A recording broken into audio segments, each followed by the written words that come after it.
नमस्कार मित्रांनो. आज आपण रस्सम राईस बनवणार आहोत. त्यासाठी मी तांदूळ आणि तुरीची डाळ भिजवत ठेवली होती, थोडा वेळ धुवून घेतली, भिजवत ठेवली. त्यानंतर सोबत मी चिंचसुद्धा भिजवत ठेवली होती.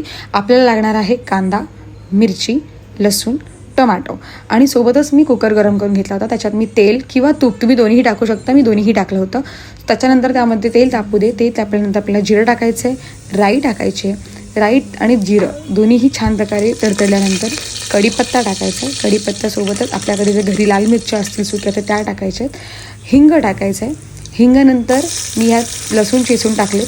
लसूण तुमच्या आवडीनुसार जास्त टाका, कमी टाका. हिरव्या मिरच्या टाकल्या. मी कांदा भाजून घेतल्यानंतर मी टोमॅटो टाकला.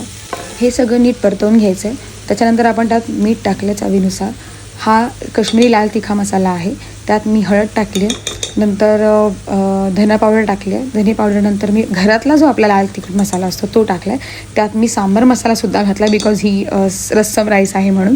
सांबार मसाला खूप जास्त घातला होता मी, त्याचा फ्लेवर खूप छान येतो. त्यानंतर आपण जो सोक केलेला राईस आणि डाळ आहे ती त्यात टाकायची आहे.